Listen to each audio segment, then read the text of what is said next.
అసలు ఎలా పరిచయం అయ్యారు? తను మా క్లాస్మేట్.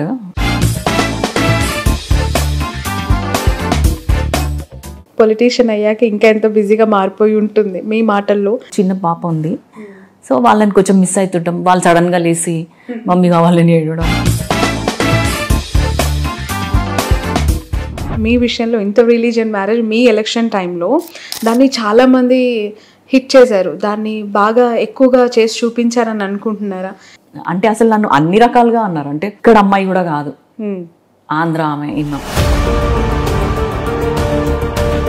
పడిపోతుంది పార్టీ అధికారంలో ఇంకా కొన్ని రోజులు, ఇలాంటి వార్తలు వింటూ ఉన్నప్పుడు నెక్స్ట్ ఎలక్షన్ వచ్చే వరకు అయితే Congress party. Next elections completely మీ ఓన్ క్యాలిబర్, ఓన్ స్ట్రెంగ్త్తో వెళ్ళబోతున్నారా? తప్పకుండా. ఎప్పుడు ఒకరి వెనకాల ఉంటే మనం వెనకనే ఉండిపోతాం కదా.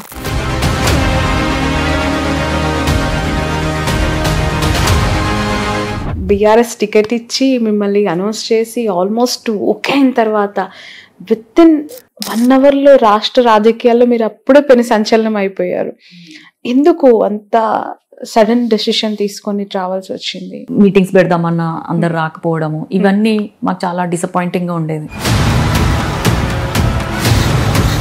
ఇప్పుడు కల్వకుంట్ల కవిత గారు ఉన్నారు, ప్రతి జిల్లా తిరుగుతున్నారు, వరంగల్, కరీంనగర్ అన్ని జిల్లాలు వచ్చేస్తున్నారు, విమర్శలు చేస్తున్నారు. అంటే వాళ్ళ మీద ఏమైపోయిందంటే ఇప్పుడు చాలా బురద ఉంది కదా, అది కడుక్కునే పనిలో.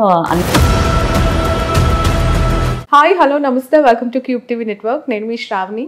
విమెన్స్ డే, ప్రపంచ మహిళా దినోత్సవం. అందరూ చాలా గర్వంగా గొప్పగా ఆ రోజు కేక్ కటింగ్స్ దగ్గర నుంచి శాల్వలు, సన్మానాలు, సత్కారాలు, వాట్ నాట్ ఎవ్రీథింగ్, మహిళలకి కాదేది అనర్హం అనేలాగా ఈ వేడుకలు జరుపుకుంటూ ఉంటాం. సో ఇందులో భాగంగానే మన మహిళల నుంచి ఎవరైనా ఉన్నతమైన పొజిషన్స్లో ఉన్న వాళ్ళని నా ఇంటర్వ్యూస్ ద్వారా మీ అందరికీ పరిచయం చేస్తూ ఉంటాను. సో ఈరోజు అలాంటి ఒక ఇంపార్టెంట్ పర్సన్ని నా షోలో ఇన్వైట్ చేశాను.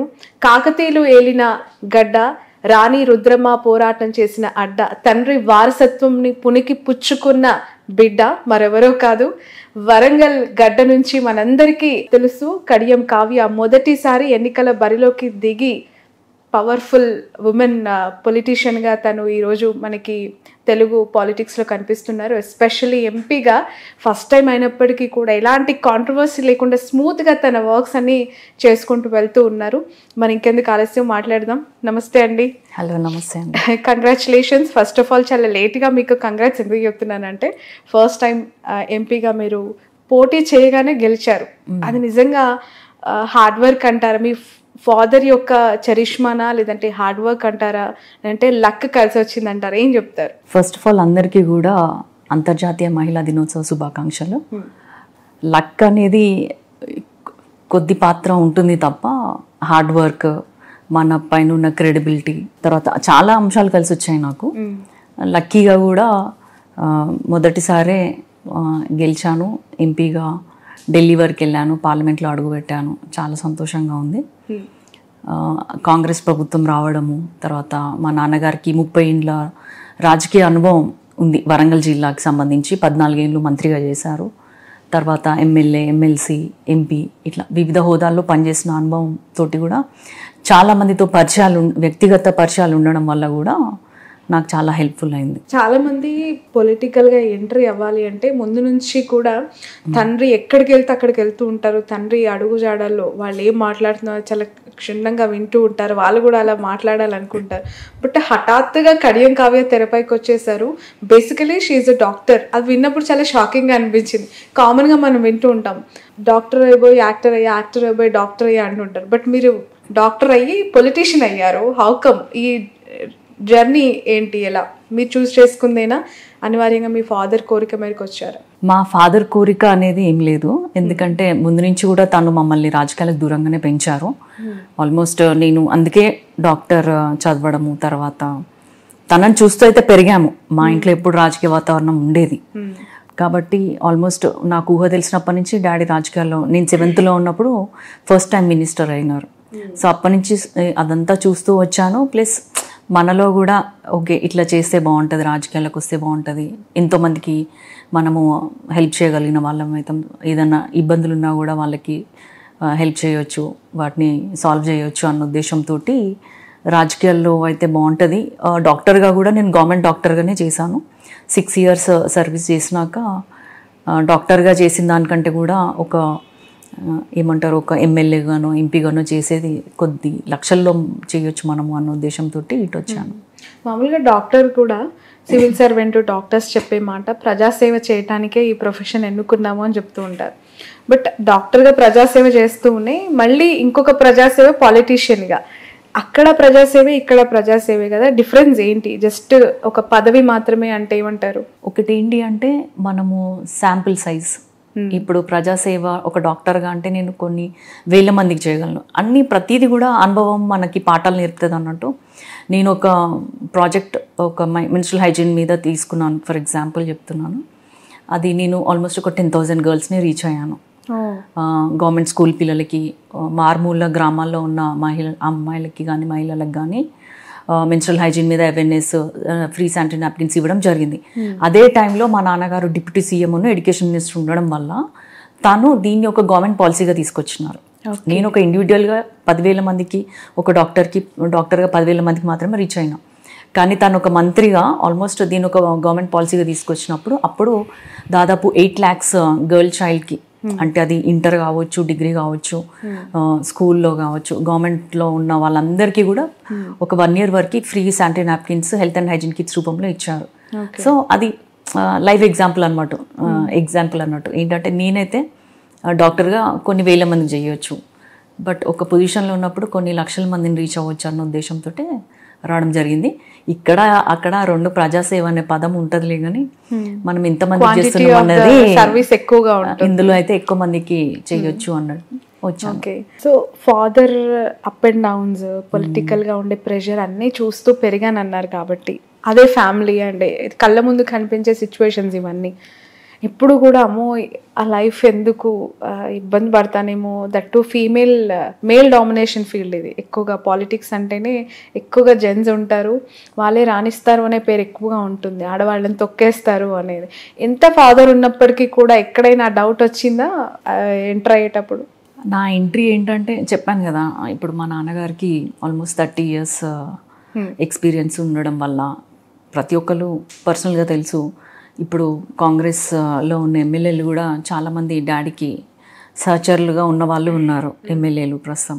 సో వాళ్ళందరూ కూడా నన్ను ఒక బిడ్డలాగా, చెల్లిలాగా అట్లా ఆదరించి నా కోసం చాలా కష్టపడ్డారు మా ఎమ్మెల్యేలు అందరూ.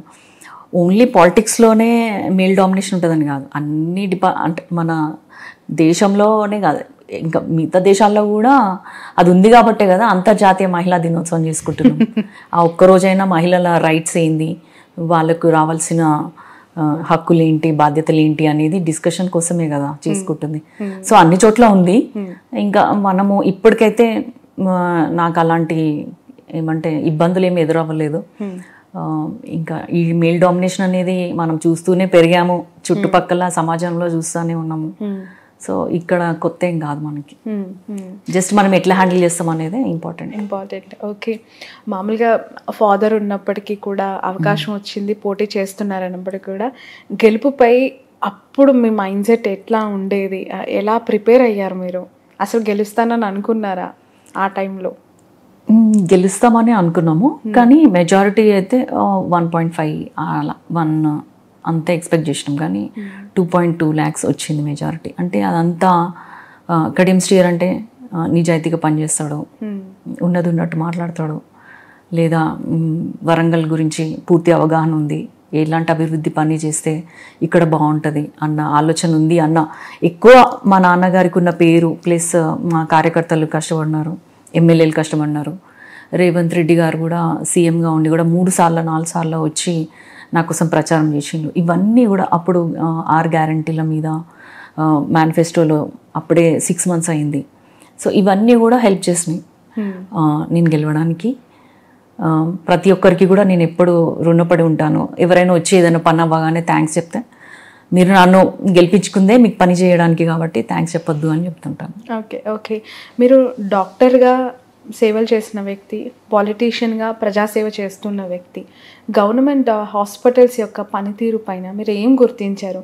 ఎందుకు అనంటే ఈ మధ్య కాలంలో నిజంగా ఓపెన్గా మాట్లాడుకుంటే ఎలక్షన్స్ టైం ప్రభుత్వ హాస్పిటల్ పైన మాట్లాడుతుంటారు, మెడికేషన్స్ గురించి ప్రస్తావిస్తుంటారు. బట్ వాటిని కార్పొరేట్ స్థాయి వరకు తీసుకెళ్లాలని ఇంటెన్షన్ ఉన్నా కూడా ఎక్కడో ఒక దగ్గర అవి అలాంటి స్టేజ్కి రావట్లేదు. మీరు ఎక్కడ లోపం ఉందని గుర్తించారు? నిజంగానే ఫండ్స్ లేక నిర్లక్ష్యంగా ఉండిపోతున్నాయి అంటారా, లేదంటే ప్రజల దగ్గర కొంచెం డబ్బు ఎక్కువైంది అందుకే కార్పొరేట్ హిట్ అవుతుంది అనుకుంటున్నారా? మీ అజంప్షన్ ఏంటి? 2 డిపార్ట్మెంట్స్లో నాకు ఐడియా ఉంది. ఒకటి ఎడ్యుకేషన్ డిపార్ట్మెంట్, ఒకటి హెల్త్ డిపార్ట్మెంట్. ఎడ్యుకేషన్ ఎందుకంటే నేను అప్పుడు బాగా స్కూల్స్ తిరిగాను, గవర్నమెంట్ స్కూల్స్. అవేళ వాటి పరిస్థితి అడిగినా నేను చెప్తాను. చెప్పండి. చెప్పండి. అంటే హెల్త్ డిపార్ట్మెంట్ పరంగా కూడా చూసుకున్నా మనకు ఒకటి పాపులేషన్ వైజ్ కూడా మనం చాలా పాపులేటెడ్ మన స్టేట్ కానీ మన కంట్రీ కానీ. సో అది అందరికీ అందుబాటులో తేవాలన్న ఉద్దేశం ప్రభుత్వానికి ఉన్నా కూడా ఎక్కడో చోట కొన్నిసార్లు మనం ఫాల్ బ్యాక్ అవుతుంటాము. ప్లస్ ఇప్పుడు ఆరోగ్యశ్రీ కూడా 5 lakhs నుంచి 10 lakhsకి చేయడం జరిగింది. మీరు ఏదైతే కార్పొరేట్ సెక్టర్స్ అన్నారో ఆ కార్పొరేట్ వాళ్ళు కూడా ఆరోగ్యశ్రీ మీదనే చాలా మటుకు నడిపిస్తున్నారు. ఓన్లీ ప్రైవేటే మా గవర్నమెంట్ హెల్ప్ లేకుండా చేయడము అనేది కొన్ని ప్రైవేట్ హాస్పిటల్సే చేస్తున్నాయి నాకు తెలిసి. ఆరోగ్యశ్రీ ప్రైవేట్ హాస్పిటల్స్లో కూడా చాలా మట్టుకుంది. అంటే మనము ఒక వ్యక్తిని ఎక్కడ కూడా ఆపట్లేదు. నీకు ఇష్టమైన కాడ నువ్వు ట్రీట్మెంట్ తీసుకో అనే వెసులుబాటు మనం కల్పిస్తున్నాం.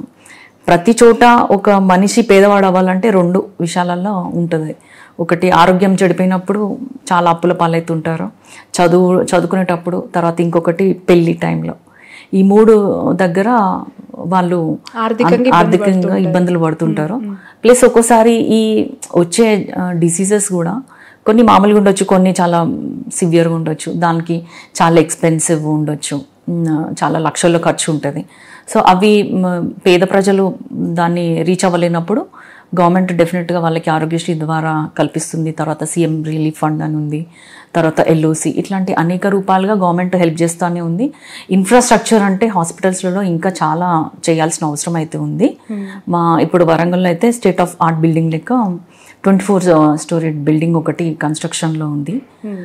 ఎంజిఎంని రీప్లేస్ చేసి అక్కడ పెట్టడానికి. సో వరంగల్లో కూడా హాస్పిటల్ చాలా బాగా డెవలప్ చేస్తున్నాము. అందరికీ అందుబాటులో రావాలి వైద్యం, విద్యా వైద్యం 2 వస్తే వాళ్ళకి ఆర్థికంగా చాలా మనం హెల్ప్ఫుల్ ఉన్నట్టు ఉన్న వాళ్ళు అవుతారు. ఓకే. సో మామూలుగానే మీది బిజియెస్ట్ లైఫ్, పొలిటీషియన్ అయ్యాక ఇంకా ఎంత బిజీగా మారిపోయి ఉంటుంది. మీ మాటల్లో మహిళగా అవి ఎంత ఛాలెంజింగ్ అసలు? ఒకటి మనకి పిల్లలు ఉన్నప్పుడు వాళ్ళకి అప్పుడు ఎలా ఉండేది, ఇప్పుడు ఎలా ఉంది మీ లైఫ్ స్టైల్ ఒకసారి ఎక్స్ప్లెయిన్ చేయండి. అప్పుడు అంటే మనకి లిమిట్ ఒక 9 to 4 జాబ్ అట్లా ఉండేది. తర్వాత మిగతా అంతా మనం ఇంట్లో ఉండడం, పిల్లలు ఉన్నప్పుడు పిల్లలతోటి ఉండడం అట్లా స్పెండ్ చేసేది. ఇప్పుడు ఏంటంటే టైం ఏముండదు. ఎప్పుడైనా వస్తారు విజిటర్స్, ఒక్కొక్కసారి దూర ప్రాంతాల నుంచి వస్తారు. 9 o'clock నైట్ అయినా 10 అయినా ఒకసారి వెళ్ళి వాళ్ళని అడ్రస్ చేయాల్సిన అవసరం ఉంటుంది. ప్లస్ ఢిల్లీలో ఉన్నప్పుడు నేను పార్లమెంట్కి అక్కడే 1 month ఉండాల్సి వస్తుంది. అప్పుడు చిన్న పాప ఉంది, సో వాళ్ళని కొంచెం మిస్ అవుతుంటాం. వాళ్ళు సడన్గా లేసి మమ్మీ కావాలని ఏడవడం, ఇవి కొంచెం మిస్ అవుతుంటాము. బట్ మా హస్బెండ్, మా పేరెంట్స్, ఇంకా ఫ్యామిలీ సపోర్ట్ చాలా ఉంది కాబట్టి నాకు ఏమనిపిస్తుంది అంటే పేరెంట్స్ ఎవరో ఒకళ్ళు ఉండాలి పిల్లలతోటి. అప్పుడే వాళ్ళు కొంచెం ఆ ప్రేమని they will feel it. Okay. Family గురించి టాపిక్ వచ్చింది కాబట్టి పిల్లలని బ్యాలెన్స్ చేయటంలో మహిళలకు చాలా టఫెస్ట్ థింగ్ అదొకటి నాకు తెలుసు. ఎందుకంటే వర్కింగ్ ఉమెన్స్కి అది పెద్ద టాస్క్ అనే చెప్పాలి. సో మీరు డాక్టర్గా చేస్తూనే మళ్ళీ ఎంపీ అయ్యారు, ఇక్కడ బిజీ అయిపోయారు. దాని బ్యాలెన్సింగ్ మీ హస్బెండా లేదంటే ఇన్లాసా, ఎవరు ఎక్కువగా టేక్ కేర్ చేస్తున్నారు మీరు ఇక్కడ లేనప్పుడు, మీ అబ్సెన్స్లో? మా హస్బెండ్. తర్వాత పిల్లలు కూడా పాపం ట్యూన్ అయిపోతారు బేసిక్గా. ఇప్పుడు మమ్మీ ఎప్పుడు వాళ్ళతోటే ఉందన్న పిల్లలు వేరే రకంగా ఉంటారు. లేదు మమ్మీ ఇట్లా మీటింగ్స్కి వెళ్తుంది, కొంచెం బిజీ ఉంటుంది, మనతో కొంచెం లిమిటెడ్ టైమే స్పెండ్ చేస్తుంది అన్నప్పుడు అట్లా కూడా వాళ్ళు మౌండ్లు వెళ్తారు. సో ఆ టైంలో మా హస్బెండ్ చూసుకోవడము, మా మమ్మీ పేరెంట్స్ చూసుకోవడము, ఇంట్లో వాళ్ళు చూసుకోవడము. మళ్ళీ ఎప్పుడు వాళ్ళు కింద ఆఫీస్ ఉంటుంది కాబట్టి ఎప్పుడు 10 మంది ఉంటారు.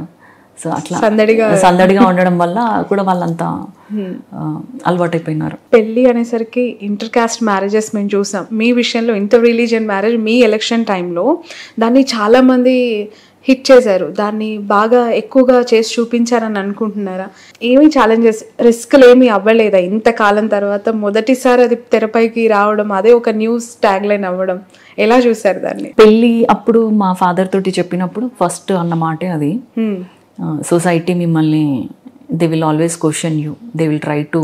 అసలు ఒప్పుకున్నారా? అరేంజ్ మ్యారేజ్ లాగే అప్పుడు అదే రోజు చాలా పెళ్ళిళ్ళని, August 26. సో చాలా 2007లో చాలా పెళ్ళిళ్ళైనాయి. సో మాది కూడా అదే రోజు. అంతకుముందు చంద్రబాబు నాయుడు గారి సంధి కూడా మార్నింగ్ 8 కుంటే, నాది 11 కుండే. సో అక్కడ అటెండ్ అయ్యి తను మా దగ్గరికి కూడా వచ్చినారు ఆ రోజు. సో అప్పుడే చెప్పినారు సొసైటీ నుంచి, మీరిద్దరు స్ట్రాంగ్ ఉంటే తప్ప ఎవరేం చేయలేరు అని, ఇంకా ఇలాంటివి కూడా ఫేస్ చేయాల్సి వస్తుంది అని చెప్పి. సో తర్వాత వాళ్ళ పేరెంట్స్ మా పేరెంట్స్ చాలా ఫ్లెక్సిబుల్ ఉంటారు, పెద్ద ఆర్థడాక్స్గా ఏమి ఉండరు కాబట్టి మాకేం అనిపించలేదు. బట్ మొన్న ఎలక్షన్స్ అప్పుడు దాన్ని బయటికి తీశారు. మేము అన్నీ కూడా చూసుకున్నాము, అంటే స్పెషల్ మ్యారేజ్ యాక్ట్ కింద మేము రిజిస్టర్ చేసుకున్నాము మ్యారేజ్. నేను కన్వర్ట్ అవ్వడం, తను కన్వర్ట్ అవ్వడం ఇలాంటి ఏం జరగలేదు. ఎవరి ట్రెడిషన్స్ వాళ్ళు ఫాలో అవుతాము, అన్ని ఫెస్టివల్స్ చేసుకుంటాము. అలాంటిది ఒకటి ఉందా? నాకు తెలియదు, వినలేదు నేను. ఎందుకంటే పాస్పోర్ట్ లో ఇప్పుడు మన సర్నేమ్ చేంజ్ అవ్వద్దు అంటే మామూలుగా మ్యారేజెస్ లో చేంజ్ చేసుకుంటాం కదా. స్పెషల్ మ్యారేజ్ యాక్ట్ లో ఏంటంటే ఎవరిది వాళ్ళు, అది ఇంటర్ రిలీజియస్ మ్యారేజెస్ కి అట్లా పెట్టారు, ఎవరిది వాళ్ళు ఫాలో అయ్యేటట్టు. బట్ మ్యారేజ్ ఏమంటారు, రిజిస్టర్ అయిపోయి అవుతుంది దాని కింద. అట్లా చేసుకున్నాము. తర్వాత పెద్ద ఎత్తునేమో హిందూ మ్యారేజ్ ప్రకారం చేసుకున్నాము. మేమిద్దరం బాగానే ఉంటాము. ప్లస్ ఇంకా మమ్మల్ని క్వశ్చన్ చేసే వాళ్ళు అంటే ఇప్పుడు పొలిటికల్ గా బయటకు వచ్చాం కాబట్టి ఎక్కువ అంటారు. అంతకుముందు అయితే ఎవరు పెద్ద అప్పటి వరకు బాగానే గడిచి ఉంటుంది. బట్ ఆ టైంలో మీకేం అనిపించలేదు పర్సనల్ లైఫ్ పైన అటాక్ చేసే టైంలో?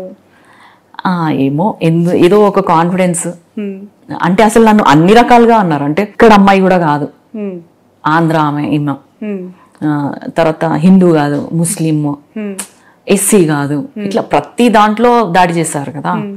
సో ఏమో పీపుల్ సపోర్ట్, అది మెంటలీ స్ట్రాంగ్ ఉండడము అలవాటైంది కదా. ఏదో కొత్తగా పెళ్లి చేసుకున్న వాళ్ళకి ఆ టెన్షన్ ఉంటుంది, మనకు ఆల్రెడీ 16 years పాస్ అయిపోయింది.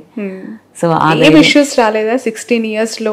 ఎందుకు అని అంటే ఈ మధ్య కాలంలో మీరు చూసుంటారు, హిందూ ముస్లిం అనగానే చాలా మతాలకు సంబంధించి ద్వేషాలు, లేదంటే లైక్ ఖురాన్ని పాటించమని, మా మతం మారమని ప్రెషరైజ్ చేయటము, కన్వర్ట్ చేయాలని ట్రై చేయడము, ఇలాంటి కేసెస్ చాలా ఎక్కువ వింటూ ఉంటాం. సో మీకు ప్రాక్టికల్గా మీరు 16 ఏళ్ళు ప్రయాణం చేశారు కాబట్టి చాలా బ్రాడ్ వేలో ఆలోచించుంటారు. ఒక్కసారి ఆ జర్నీ ఒకసారి ఎక్స్ప్లెయిన్ చేయండి. అసలు ఎలా పరిచయం అయ్యారు? తను మా క్లాస్మేట్ మెడికల్ కాలేజ్లో. ఓకే. సో అక్కడ నాకు అనిపించింది హీజ్ అంటే బెస్ట్ పర్సన్ లైఫ్లో, తిను నాతో ఉంటే బాగుంటుంది అన్న ఫీలింగ్ హౌస్ సర్జన్ ఉన్నప్పుడు అనిపించింది. తర్వాత మా ఫాదర్కి చెప్పాము. కరెక్ట్, కొందరు ఏంటంటే చెప్తారు కానీ ఆచరించారు. మా నాన్నగారు ఏం చేశారు, కరెక్ట్ డాక్టర్ బిఆర్ అంబేద్కర్ గారి జయంతి April 14th రోజు మాకు ఎంగేజ్మెంట్ అయింది. తను చెప్పడం కాకుండా తను చేసి చూపించారు మా ఇద్దరికి పెళ్లి చేయడం అనేది. నేను కూడా అసలు ఒక్కొక్కసారి అనిపించేది ఇది అసలు పాసిబుల్ అవుతుందా అని చెప్పేసి. అట్లాంటిది వెడ్డింగ్ కార్డ్స్తో పాటు అందరినీ, పొలిటీషియన్స్ అందరూ వచ్చారు అప్పుడు, అందరి సమక్షంలో పెళ్లి జరగడం అనేది చాలా గొప్ప విషయం. అందులో నేను పెద్దదాన్ని, నా తర్వాత 2 అమ్మాయిలు. సో ఒక ఫాదర్గా తను కొంచెం ఇబ్బంది పడి ఉంటాడు డెఫినెట్గా, కానీ అది ఎక్కడ కూడా నా మీద చూపెట్టలేదు పాపం. అదంతే ఇక ప్రేమ, వాళ్ళు హ్యాపీగా ఉండాలి అనే ఉద్దేశంతో. తర్వాత మా హస్బెండ్ బేసిక్గా మేమిద్దరం ఏంటంటే ఎక్కువ ఇదే చేయాలి అంత స్టబర్న్గా ఉండము. తర్వాత కొంచెం చెప్పాను కదా ఫ్లెక్సిబిలిటీ ఎక్కువ అని. మా అత్తయ్య వాళ్ళు కూడా, వాళ్ళు ఆంధ్ర ముస్లిమ్స్, కొంచెం అంటే రిలాక్స్డ్గా ఉంటారు. వాళ్ళది బాపట్ల. Okay okay. సో అవును, వాళ్ళు అక్కడ ఇంట్లో వాళ్ళు మాట్లాడుకునే టైంలో తప్ప బయట వాళ్ళతో అందరితో వాళ్ళు నార్మల్గానే ఉంటారు. మన ఫెస్టివల్స్కి కూడా వాళ్ళు అక్కడ అటెండ్ అవుతూ ఉంటారు, ఈక్వల్గా అందరితో కలిసిపోయి ఉంటారు ఆంధ్రాలో. అయితే అంటే వాళ్ళ తెలుగు మాట్లాడే తీరు కొంచెం ఫ్లూయెన్సీ ఎక్కువ ఉంటుంది, మనకి అనిపించదు అట్లా. సో అట్లా తర్వాత తను కూడా మా టెంపుల్స్కి రావడము, మన టెంపుల్స్ తిరుపతి మొన్న రీసెంట్ కూడా వెళ్ళి వచ్చాము. అట్లా ఏదైనా కలిసి చేసుకుంటాం. రంజాన్ వచ్చినప్పుడు మేము కూడా అటు వెళ్తాము, కలిసి పండుగలు చేసుకోవడం. మా అత్తయ్య వాళ్ళు, మా పేరెంట్స్ ఏమి ఇంట్లో ఏం ఇష్యూస్ రాలేదు అంటే హిందూ ముస్లిం రిచువల్స్ కి సంబంధించి, ట్రెడిషన్స్ కి సంబంధించి మీరు అన్నారు హిందూ పద్ధతిలోనే పెళ్లి ఘనంగా జరిగింది, దానికి వాళ్ళు యాక్సెప్ట్ చేయడం అనేది చాలా పెద్ద గొప్ప విషయం కదా. అప్పుడు ఎలా ఉండింది యాక్సెప్టెన్సీ వాళ్ళ సైడ్ నుంచి? ఎందుకంటే తనకు కూడా కొంచెం ప్రెషర్ ఉండుండొచ్చు కావచ్చు ఆ టైంలో. అయితే ఒక్కటి బై గాడ్స్ గ్రేస్ అందరూ మంచి వాళ్ళు దొరికినారు నాకు, మా పేరెంట్స్ కానీ. ఇప్పుడు మామూలు అరేంజ్ మ్యారేజెస్లలో కూడా మాటలు అనుకుంటారు, అట్లా ఇక్కడ కూడా వాళ్ళు కూడా అనుకున్నది ఏం లేదు, కూల్గానే అయిపోయింది. వాళ్ళ సన్ని హ్యాపీనెస్ కోసము, అభిప్రాయాన్ని రెస్పెక్ట్ చేయడము, ఇటు మా డాడీ నా కోసము. వాళ్ళకి ఏంటంటే వీళ్ళిద్దరు హ్యాపీగా ఉంటే చాలు అన్న దాంట్లోనే ఉన్నారు. మేము కూడా అలాగే కంటిన్యూ అవుతున్నాము, హ్యాపీగానే ఉంది. Okay okay. పొలిటికల్గా ఎంట్రీ ఇవ్వాలి అని అన్నప్పుడు మీ హస్బెండ్ సపోర్ట్ కానీ తన రియాక్షన్, తన మోరల్ సపోర్ట్ ఎట్లా ఉండింది మీకు? ఫస్ట్ నేను ఎంత పొలిటికల్ ఫ్యామిలీలో పెరిగినా, ఇంట్రెస్ట్ ఉన్నా కూడా తను ఎక్కువ పుష్ చేస్తున్నారు, ఉండాలి అంకుల్ వారసత్వంగా ఒకళ్ళు ఉండాలి అని. మా ఫాదర్కి ఏంటి అంటే అన్ని కష్టాలు చూశారు, అన్ని నష్టాలు చూశారు, గెలిచారు, ఓడారు, పాలిటిక్స్లో అన్నీ చూశారు కాబట్టి అమ్మాయి కదా తట్టుకుంటుందా లేదా, పొలిటికల్గా అసలే చాలా ఇబ్బందికరంగా ఉంటుంది అని చెప్పి, అంటే ఎప్పుడంటే అప్పుడు వెళ్ళాల్సి వస్తుంది, ఇది ఒక జాబ్ లెక్క ఉండదు అన్న ఉద్దేశంతో తను కొంచెం హెసిటేట్ చేస్తుండే. కానీ మా హస్బెండ్ నేనున్నా కదా చూసుకుంటాను, నువ్వు వెళ్ళు, అంకుల్కి 30 years నుంచి ఉన్నప్పుడు తనకు ఒక వారసులుగా ఉండాలి మీరు అని చెప్పి తనే ఎక్కువ పుష్ చేస్తున్నారు. సో ఇంట్లో మీరు ఇలా రాణించడానికి మీ ఫాదర్తో పాటు మీ హస్బెండ్ సపోర్ట్ కూడా చాలా ఎక్కువ ఉంది. అయితే తన ఇష్టమే ఎక్కువ ఉంది మీ ఇష్టం కంటే కూడా. సో కష్టమైన పని కాదు, ఎందుకంటే తను పిల్లల్ని ఈజీగా చూసుకోగలుగుతారు, ఎందుకంటే తన ఇష్టం కూడా ఉంది కాబట్టి. Right. Coming to the political, ఎలా ఉంది కాంగ్రెస్ పార్టీకి సంబంధించి? కూలిపోతుంది, పడిపోతుంది, పార్టీ అధికారంలో ఇంకా కొన్ని రోజులు, ఇలాంటి వార్తలు వింటూ ఉన్నప్పుడు మీకు ఇక్కడ రియాలిటీలో ఉన్న సిచ్యువేషన్స్ ఏంటి? ఇప్పుడు నెక్స్ట్ ఎలక్షన్ వచ్చే వరకు అయితే కాంగ్రెస్ పార్టీయే ఉంటుంది ప్రభుత్వంలో, అందులో డౌట్ లేదు. ఏంటంటే అపోజిషన్ వాళ్ళకి ఏదో ఒకటి, ఇప్పుడు సోషల్ మీడియా చాలా పవర్ఫుల్ అయిపోయింది కాబట్టి, ఆ సోషల్ మీడియాలో మీరు వీక్ ఉండడం వల్ల ఇలా జరుగుతుందా, వాళ్ళు మీకంటే ఎక్కువ స్ట్రాంగ్ ఉండడం వల్ల అలా జరుగుతుందా, ఏం చెప్తారు? ఇప్పుడు ఒకటి ఏంటంటే, ఇప్పుడు పని చేసుకునే వాళ్ళకి వేరే పనులు కాన్సన్ట్రేట్ చేయలేరు. అధికారంలో ఉన్నప్పుడు ప్రభుత్వ పథకాలు కానీ లేకపోతే కొన్ని ప్రోగ్రామ్స్, డైలీ యాక్టివిటీస్, ప్రజల్ని కలవడము, ఇవన్నీ దీంతో బిజీ అయిపోతారు ఒకసారి అధికారంలోకి వచ్చినాక. కానీ ప్రతిపక్షం వాళ్ళకి ఎలా ఉంటుందంటే ఆల్మోస్ట్ వాళ్ళు ఐడియల్గా ఉంటారు, వాళ్ళకి ఎక్కువ పని ఉంటుంది, అంటే ఇలాంటి స్ప్రెడ్ చేయడానికి చాలా టైం ఉంటుంది. సో అదే పనిగా పెట్టుకుంటారు కాబట్టి వాళ్ళకి అంతకుముందు వాళ్ళు సంపాదించిన డబ్బులు కూడా చాలా ఉన్నాయి 10 ఏళ్లలో. కాబట్టి అవన్నీ కూడా ఈ ఒక ఫాల్స్ ఇమేజ్ క్రియేట్ చేసి కాంగ్రెస్ పార్టీ ఏం చేయట్లేదు, లేదా కాంగ్రెస్ పార్టీ పడిపోతుంది, ఇట్లాంటి అబద్ధపు ప్రచారాలు చేస్తున్నారు. కానీ గ్రౌండ్ రియాలిటీలో పథకాలు నడుస్తున్నాయి, కొత్త చెప్పినయే కాకుండా చెప్పని కూడా చేస్తున్నారు. ఇప్పుడు ఫర్ ఎగ్జాంపుల్ రైతు రుణమాఫీ అనేది కూడా 2 lakhs వరకు almost 25 lakh crores wave of చేశారు. అది వేరే పక్క రాష్ట్రాల్లో ఎక్కడా లేదు, అది బీజేపీ కూడా చేయలేదు ఇప్పటివరకు. ప్లస్ మనం వచ్చిన 1 year లోపే 60,000 జాబ్స్, గవర్నమెంట్ జాబ్స్ ఇవ్వడం జరిగింది. ఇట్లా చూసుకుంటూ పోతే మా వరంగల్కి సంబంధించి నాకు చాలా హ్యాపీగా అనిపిస్తుంది. ఎన్నో సంవత్సరాల కళలు కొన్ని మాకు ప్రాజెక్ట్స్ రూపంగా ఇప్పుడు శాంక్షన్ అవుతున్నాయి. వాటి కోసం కూడా ఆల్మోస్ట్ అండర్ గ్రౌండ్ డ్రైనేజ్, దానికి 4,000 crores, ఎయిర్పోర్ట్ రావడం, మామ్నూర్ ఎయిర్పోర్ట్కి శాంక్షన్ అవ్వడము, కోచ్ ఫ్యాక్టరీ, ఇట్లా ఒక్కొక్కటి ఎప్పటి నుంచో 20-30 years నుంచి అడుగుతున్నారు కానీ అవ్వలేదు. అట్లా ప్రతిదీ కూడా కాంగ్రెస్ ప్రభుత్వంలో ఉన్నప్పుడు, ఇప్పుడు రేవంత్ రెడ్డి గారు, మేము ఇప్పుడు ఏ సెంట్రల్ మినిస్టర్ దగ్గరికి వెళ్ళినా కూడా లాస్ట్ 10 years నుంచి మా దగ్గరికి ఎవరు రాలేదు, ఇప్పుడు మీరు ఎన్నిసార్లు వస్తున్నారు, మీరు రాకుండా మీ ఎంపీలు వచ్చినా చాలు అంటే ఆయన అంటారు లేదు ఇది నా రెస్పాన్సిబిలిటీ కూడా అని చెప్పి ఆయన కూడా వచ్చి రిక్వెస్ట్ చేస్తుంటాడు. ఇప్పుడు మా వరంగల్కి దాదాపు 5,500 crores వర్క్స్ ఇవ్వడం జరిగింది. ఒక జిల్లా నుంచి ఒక మంత్రి, ఒక మహిళా మంత్రి అనేది చూస్తూ ఉంటాం, కానీ Warangal special for Congress party. They have 3 women super women's actually. ఒకరు ఎంపీ, 2 మంత్రులు. సో ఈ కాంబినేషన్ ఎలా వర్కౌట్ అవుతుంది? ఒక ఎమ్మెల్యే కూడా ఉన్నారు కదా, తను కూడా అవును అదే జిల్లా. నలుగురు సూపర్ ఉమెన్స్. యాక్చువల్లీ వరంగల్కి అట్లా కలిసి వస్తుంది ఇప్పుడు. అంతేనా? ఎందుకంటే వరంగల్ రుద్రమాదేవి మీరు అన్నారు కదా అడ్డా అని, అది 100%. ఎందుకంటే సమ్మక్క సారక్క, చాకలైలమ్మ ఇట్లా చూసుకుంటూ పోతే చాలా పవర్ఫుల్ ఉమెన్ ఎప్పటి నుంచో ఉన్నారు. మా దగ్గర ఉన్న 2 కలెక్టర్స్ ఉమెన్ కలెక్టర్స్, కమిషనర్ ఉమెనే. తర్వాత ఇప్పుడు మా దగ్గర ఉన్న మేయర్ ఉమెన్, ఇప్పుడు 2 మినిస్టర్లు ఉమెన్, నేను ఒక ఎంపీ, తను ఒక ఎమ్మెల్యే. ఎక్కడ చూసుకున్నా ఆల్మోస్ట్ స్టేజ్ మీద సగం మంది మహిళలు ఉంటారు. మనకి వరంగల్కి సపరేట్ ఉమెన్ రిజర్వేషన్ ఇవ్వాల్సిన అవసరం లేకుండా నడుస్తుంది. అది ఇంకా అది అంశం అంటారు కదా, ఆ టైప్ లో నడుస్తున్నట్టుంది. ఓకే, సో సమ్మక్క సారక్క, రాణి రుద్రమ్మ బ్లెస్సింగ్స్ వల్లనే ఈ ఉమెన్ ఎంపవర్మెంట్ అక్కడ కనిపిస్తుంది అంటారు. అవును, ఇది అంతకుముందు కూడా ఇట్లాంటి కాంబినేషన్స్ నడిచినాయి. ఓకే, జెడ్పీ చైర్మన్ కూడా ఉమెన్ ఉండడం, ఇట్లాంటివన్నీ.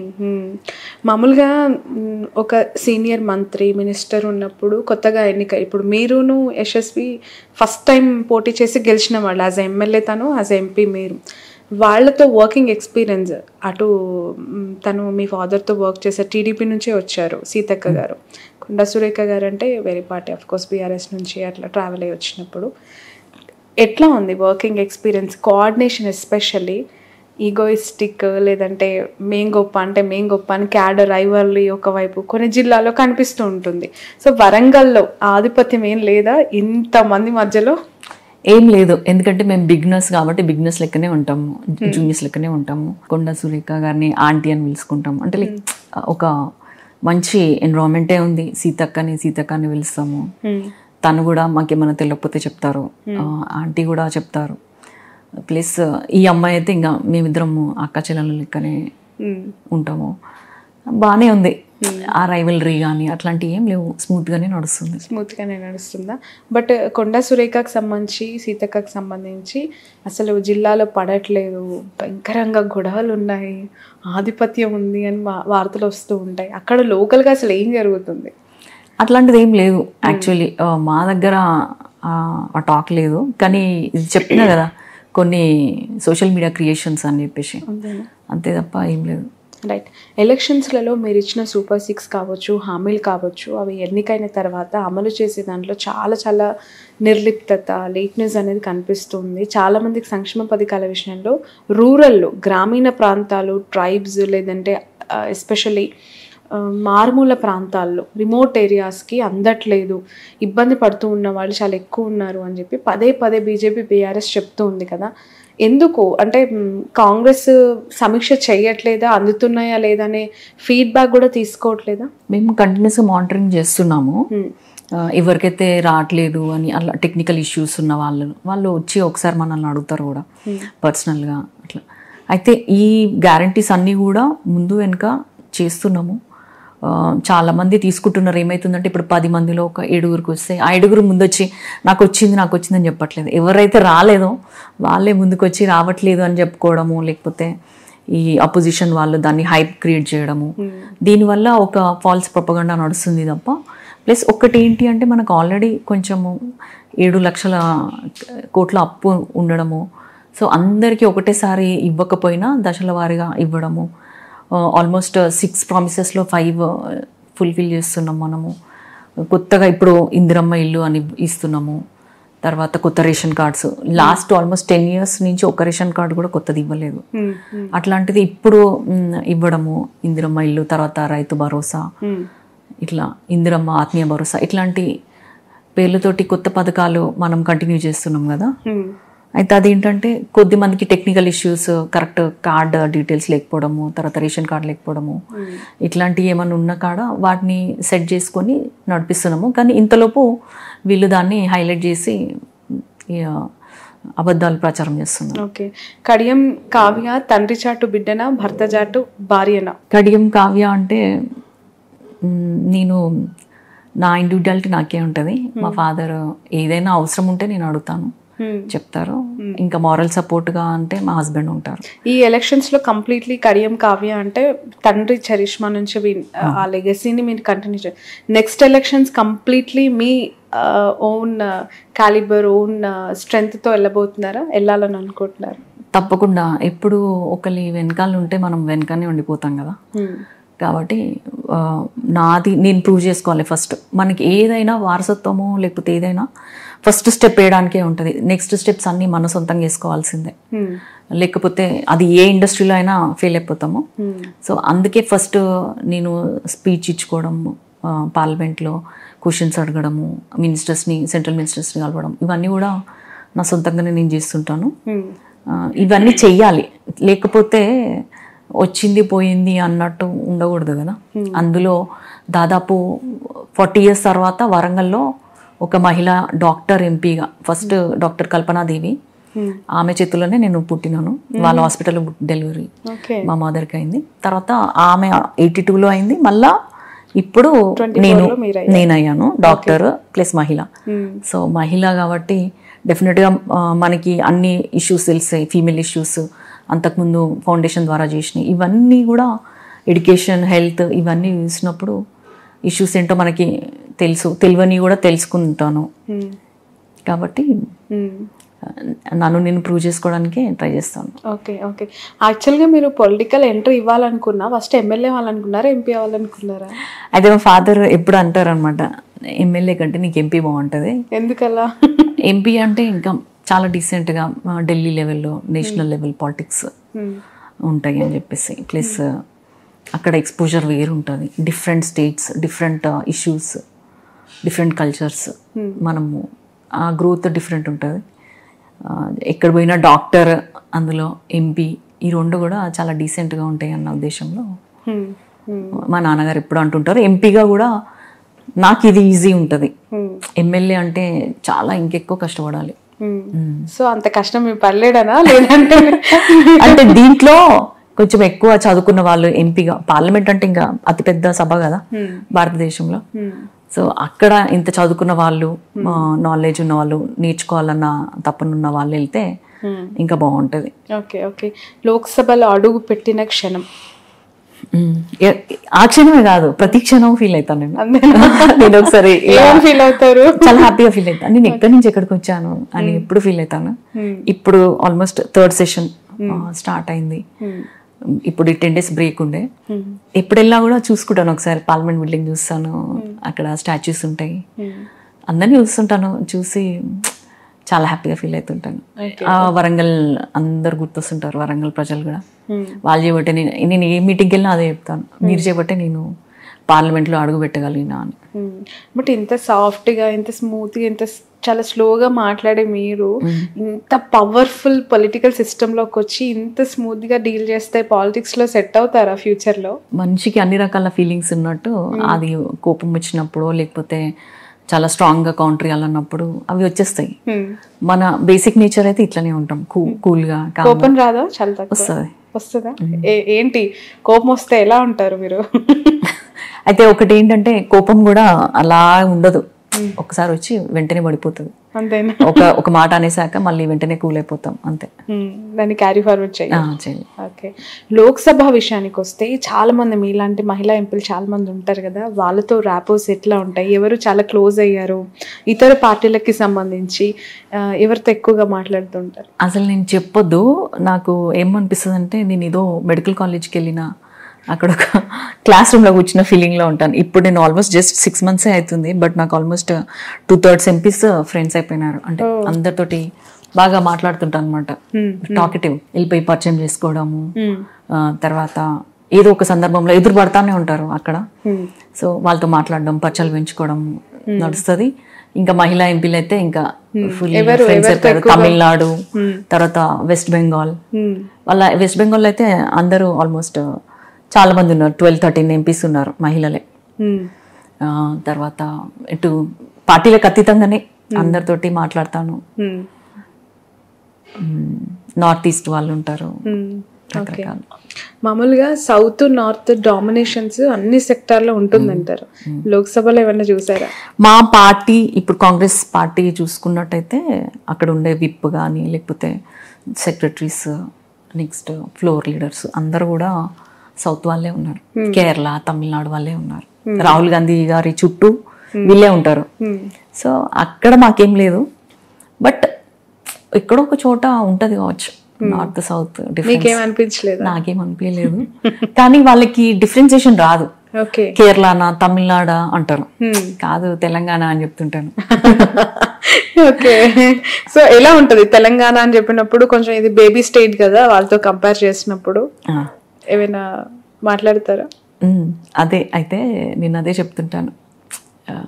నా పేరు తప్పు పలికినా లేదా మన స్టేట్ పేరు తప్పు పలికినా నాకు వెంటనే కరెక్ట్ చేస్తుంటాను నేను. ఆంధ్ర అన్నా కూడా ఆంధ్ర కాదు తెలంగాణ, మీరు అట్లా అంటారని మేము తెలంగాణ తెచ్చుకున్నామని అంటూనే ఉంటాను. Okay okay okay right. ఈ మధ్య కాలంలో చాలా పొలిటికల్ ఫ్యామిలీస్ నుంచి వాళ్ళ వారసురాళ్ళు వచ్చినప్పుడు తండ్రి పేరు లేదంటే అమ్మగారి ఇంటి నుంచి వచ్చే పేరుని వాళ్ళు క్యారీ ఫార్వర్డ్ చేస్తూ పెట్టుకుంటున్నారు. ఇప్పుడు లైక్ మనకు తెలుసు కల్వకుంట్ల కవిత, తన అత్తగారింటి పేరు పెట్టుకోలేదు.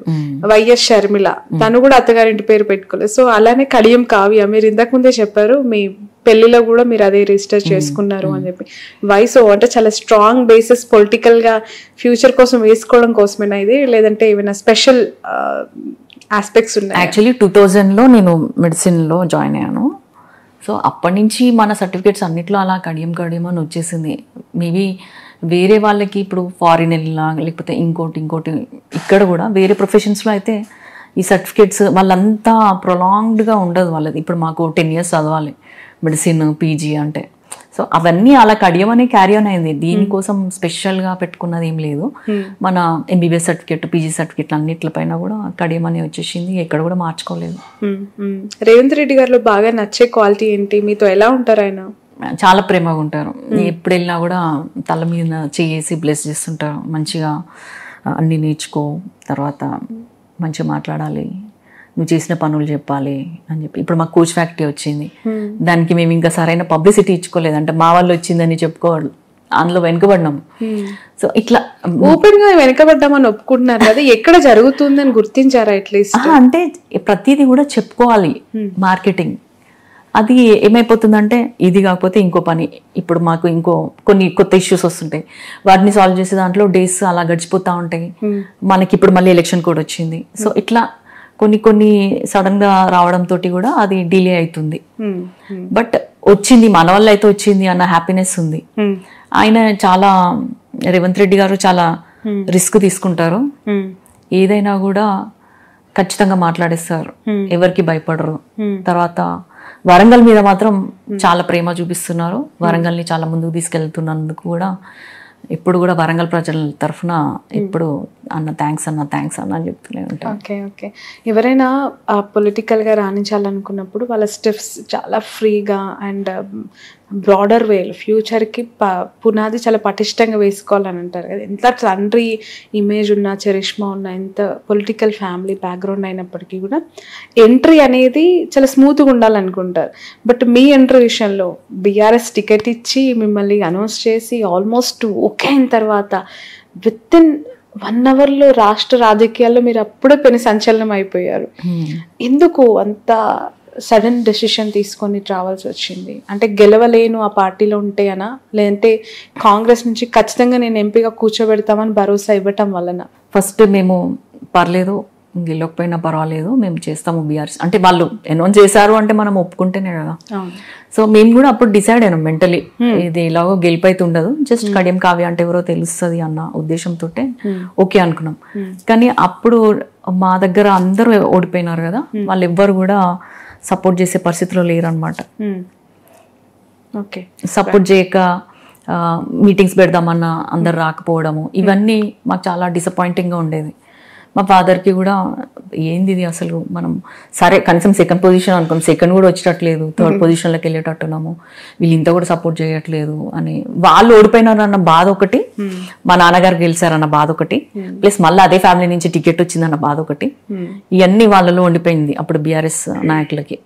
దాంతో ఎవరు కూడా అంత పాజిటివ్గా రెస్పాండ్ కాలేదు, మనం వాళ్ళ వెనుకబడినట్టు అవుతుంది. అది కూడా ఇనిషియల్ స్టేజ్లోనే. సో ఇంకా వద్దు, ఇక్కడ నుంచి మేము చెయ్యము అన్నాము, బట్ రాజీనామా చేస్తాము, బయటకు వస్తాము ఇలాంటివి ఏం లేవు. నా లెటర్లో క్లియర్గా నేను జస్ట్ ఐఎమ్ థ్యాంక్ఫుల్ మీరు నాకు టికెట్ ఇచ్చినందుకు, బట్ నేను పోటీ చేయలేను అని మాత్రమే పెట్టాను. దానికే ఇంకా ఎప్పుడైతే నా కోసం ప్రచారం చేద్దాము, మనం ఎట్లా యాక్షన్ ప్లాన్ చేద్దాము అన్నప్పుడు ముందుకు రాని వాళ్ళందరూ ఒకటే బెంచ్ మీద కూర్చొని నెక్స్ట్ డేనే మా మీద తీవ్ర స్థాయిలో విమర్శలు చేశారు. ఏదో పార్టీ నుంచి బయటకు వచ్చేసినట్టే బ్లేమ్ చేశారు. సో ఇంకా అప్పటికే మేము వద్దు, మాకు ఇంకా చాలు అనుకుంటే ఈ పార్టీ వాళ్ళు మాకు పిలిచి టికెట్ ఇచ్చారు. రైట్. కాంగ్రెస్ పార్టీలో ఎప్పుడు ఒకటి వార్తుంటది మీడియాలో, గ్రూప్స్ పార్టీ, అది గ్రూపిజం ఎక్కువ ఉంటుందని. కడియం కావ్య కొత్త ఎంపీ అయినప్పటికీ కూడా ఎవరి గ్రూప్, రేవంత్ రెడ్డి గారిదా, బట్టిదా, ఉత్తమ్దా, పొంగులేటి గారిదా అంటే ఎవరి గ్రూప్ అని చూస్ చేసుకుంటారు. Choose the options ABCD. గ్రూపులు అది చెప్పాను కదా, ప్రతిదీ మనం చూసే యాంగిల్ అంటారు ఎంపీ కాబట్టి. రాహుల్ గాంధీ గారి గ్రూప్ అంతేనా? స్టేట్ కి వస్తే ఇప్పుడు మా సీఎం రేవంత్ రెడ్డి గారు కాబట్టి ఆయన కిందనే కదా మేము వర్క్ చేయాల్సింది, మా బాస్ అయినా. రైట్. కావ్య గారు, మహిళల గ్రోత్ పైన, మహిళలు నిలదొక్కుంటున్న విధానం పైన మన సొసైటీలో ఇంకా ఎదగాలి, ఇంకా మంచి పొజిషన్స్ కి రావాలని చెప్పుకోవటం తప్ప ఈ రేప్స్, ఇంకా కొన్ని ఫ్యామిలీస్ లో ఆడవాళ్ళని అప్పట్లో చూసినట్టే చూసే విధానం, అవి మీరు అబ్జర్వ్ చేసి ఉంటారు. ఎందుకంటే మీరు యాజ్ ఎ డాక్టర్ గా వర్క్ చేశారు. ఆడపిల్ల పుట్టింది అని అంటే అత్తగారింట్లో వచ్చే ఇబ్బందులు ఎన్నో మీరు ఫేస్ చేసి ఉంటారు. వాళ్ళని చూసి అయ్యో అని అనిపించి ఉంటది. మీ మాటల్లో ఎలా ఉండాలి, విమెన్ ఎంపవర్మెంట్ ఎలా ఉండాలి అని మీరు కోరుకుంటారు? మీరు అన్నారు ఇంతకు ముందే, యాక్చువల్ దానికి నేను చెప్పాల్సింది ఆన్సర్. అయితే ఇక్కడ నేను హాస్పిటల్లోనే చూసాను, లైక్ పాప పుడితే అసలు అత్తవల సైడ్ నుంచి కొన్ని ఫ్యామిలీస్ నుంచి ఎవరు వచ్చేటోళ్ళు కాదు, బహిష్కరణ. ఇంకా అలా ఏడ్చేవాళ్ళు బయట కూర్చొని. ఎందుకు ఏడుస్తున్నారు, మాకేంటంటే హాస్పిటల్ కదా, ఒక్కోసారి డెడ్ బాడీస్ వాటి కోసం కూడా ఏడుస్తారు కదా, ఒక్కోసారి గట్టిగా ఏడుపులు వినిపిస్తే ఎందుకు ఏడుస్తున్నారు, ఏమైంది అంటే పాప పుట్టిందని ఏడుస్తున్నారు. ఇట్లా చెప్పేవాళ్ళు. తర్వాత పాప పుట్టిందని తీసుకెళ్లకుండా హాస్పిటల్నే ఉంచేవాళ్ళు, పాప పుట్టిందని పాలు కూడా ఇవ్వకుండా ఉండే తల్లులు. లేదా ఇంకా విషయం ఏంటంటే, ఇప్పుడు కొన్ని డెత్స్ అవుతుంటాయి, బేబీ డెత్స్ పుట్టగానే. అప్పుడు పాప అనుకోండి, అంటే పెద్ద రెస్పాన్స్ ఉండదు, అంటే రియాక్షన్ ఎక్కువ ఉండదు అనమాట. అదే బాబు చనిపోయాడు అనుకోండి, పాప చనిపోతే ఎక్కువ ఏమనరు, ఎమోషనల్ అవ్వరు. అదే బాబు చనిపోతే ఇంకా కింద మీద చేసి ధర్నాలు చేసి, అది చూసాను నేను హాస్పిటల్లోనే చూసాను. కాబట్టి నేను ఏమనుకుంటా అంటే, ఉమెన్ ఎంపవర్మెంట్ ఎక్కడ పోయినా నేను అదే చెప్తా. ఉమెన్ ఎంపవర్మెంట్ అంటే నాట్ జస్ట్ ఫైనాన్షియల్ గా కాదు, ఎడ్యుకేషనల్ గా ఎంపవర్మెంట్ ఉండాలి, హెల్త్ గా కూడా ఎంపవర్మెంట్ ఉండాలి. ఎందుకంటే ఉమెన్ కి it is always playing with the hormones, మనకి తెలుసు. హెల్త్ కూడా బాగుంటేనే వాళ్ళు ఎంత ఫైనాన్షియల్ గా డెవలప్ అయినా, ఇండివిడ్యువాలిటీ వచ్చినా కూడా హెల్త్ బాగాలేకపోతే ఏం చేయలేరమ్మా అని చెప్పేసి, రెండు విధాలుగా మీరు డెవలప్ అవ్వాలి అని ఎప్పటికప్పుడు చెప్తూ ఉంటాను. ఫిజికల్ ఫిట్నెస్ ఉండాలి, మెంటల్ ఫిట్నెస్ ఉండాలి, అప్పుడే మీరు సర్వైవ్ అవ్వగలుగుతారు. ఇంకోటి మీరు అన్నారు కదా ఎట్లా ఎదగాలి అంటే, కొన్ని ఫ్యామిలీస్లో నిజంగా చాలా స్టర్బన్గా ఉంటారు, ఆర్థోడాక్స్ ఉంటారు. వీళ్ళ విల్ పవర్ తోటి, వీళ్ళ స్ట్రాంగ్ రెసిస్టెన్స్ తోటే వీళ్ళు అనుకున్నది సాధించగలుగుతారు. Okay, right. మీ కాంగ్రెస్ పార్టీ నుంచి చామల కిరణ్ అని భువనగిరి ఎంపీ చాలా యాక్టివ్గా ఉంటారు కదా, ప్రతి చిన్న విషయాన్ని సెల్ఫీ వీడియో తీసి పెడుతూ ఉంటారు.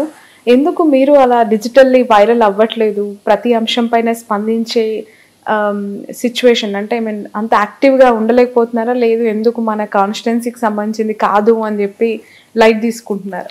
వాళ్ళంటే స్టూడెంట్ లీడర్స్ నుంచి వచ్చిన వాళ్ళు కాబట్టి they are more exposed and వాళ్ళకి తెలుసు అంతా.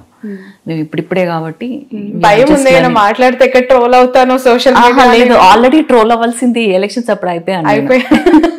ట్రోలింగ్ గురించి భయం లేదు, కానీ ఒకసారి పార్టీ కూడా వాళ్ళకి సజెస్ట్ చేస్తుంటది, మీరు కౌంటర్ ఇవ్వండి అని అట్లా. సో మనకి ఒక మహిళగా కూడా మనం కొంచెం ఎక్కువ అన్ని టాపిక్స్ మీద మాట్లాడలేము, వాళ్ళు వెళ్ళినంత but you are the only MP for Telangana actually. మీరు ఒక్కరే ఉన్నారు, ప్రతి మహిళా ఇష్యూ మీద మీరు మాట్లాడొచ్చు. అదే నా మేడన్ స్పీచ్ లో ప్రతి మహిళ గురించి నేను అన్ని టాపిక్స్ మాట్లాడినా.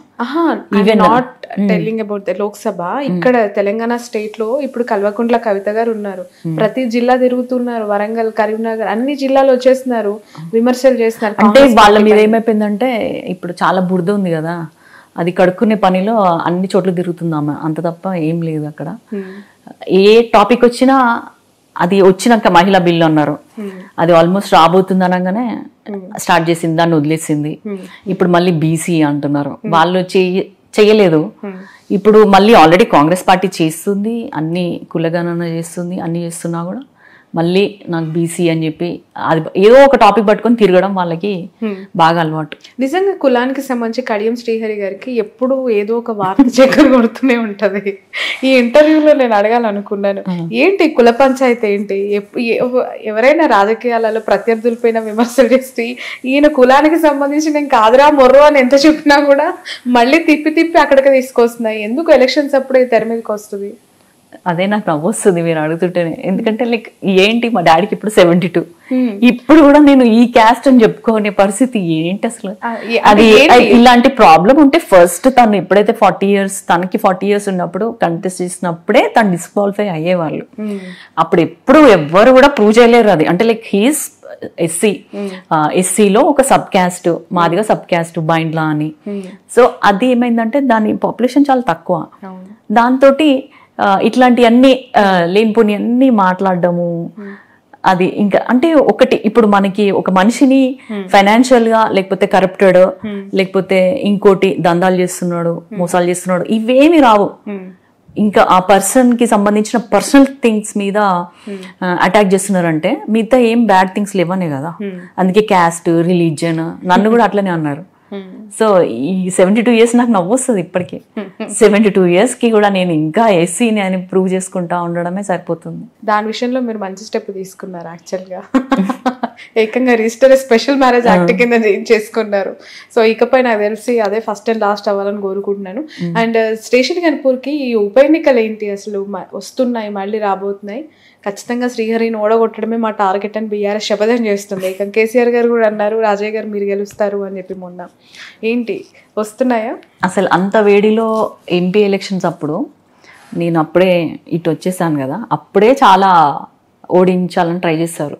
అప్పుడు బీజేపీ నుంచి పోటీ చేసిన అభ్యర్థి బీఆర్ఎస్లో 10 years ఎమ్మెల్యేగా చేసిన అతనే.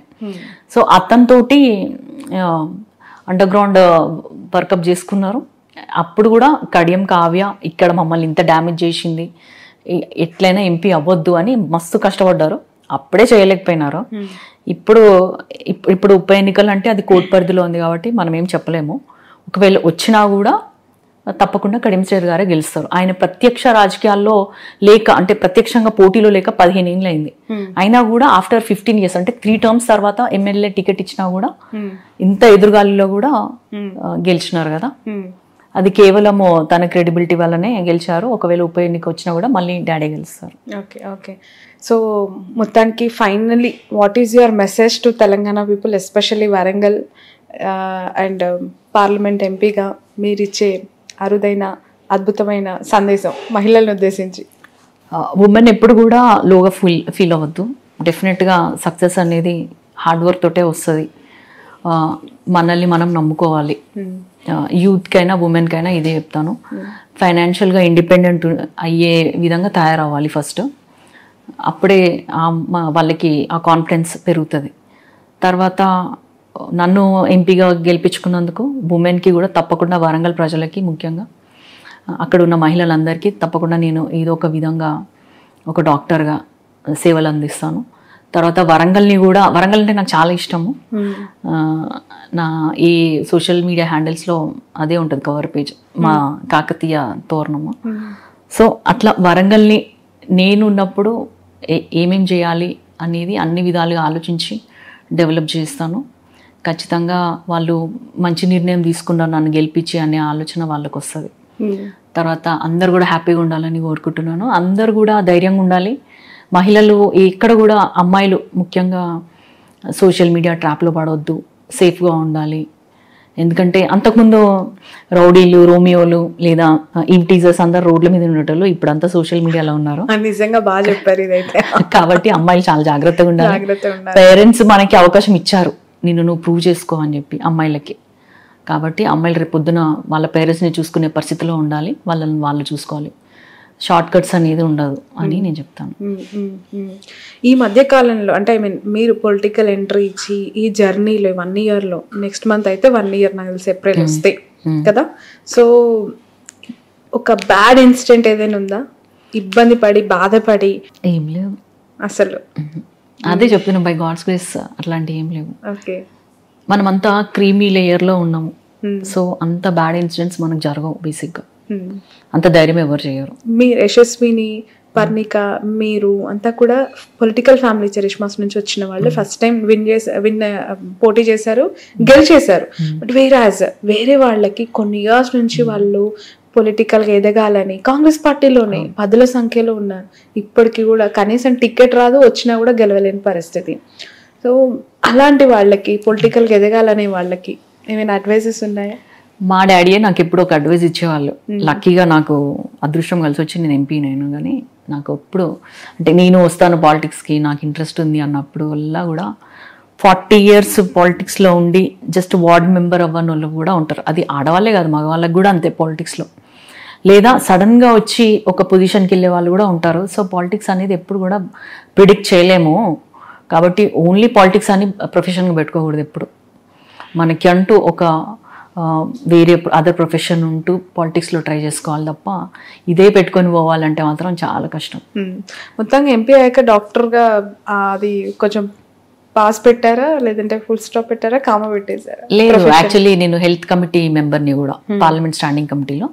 కాబట్టి ఆ నాలెడ్జ్ అంతా దాంట్లో వాడుతున్నాను ప్రస్తుతానికి. Okay, right. Thank you so much. Wish you all the good luck and wish you all success endeavours in future. మీరు అంటే మీ టార్గెట్ 40 years పెట్టుకొని దిగారనమాట పొలిటికల్గా. సో మంచి పొలిటికల్ లైఫ్ ఉండాలి. అండ్ మీ ద్వారా as a doctor, as a politician, చాలా మంది especially మహిళలు కాబట్టి కొంచెం పక్షపాతం ఉంటుంది, మహిళలకు మంచి జరగాలి అని. I wish for that. Wish you happy international women's day మీకు కూడా, అండ్ మీ ద్వారా మీ కాన్స్టిట్యున్సీ ఓటర్స్ అందరికీ కూడా. Thank you so much. Thank you. ఇది మహిళా దినోత్సవానికి సంబంధించి మొదటిసారి ఎంపీ అయిన కావ్య గారి మాటల్లో తన స్పెషల్ ఇంటర్వ్యూ.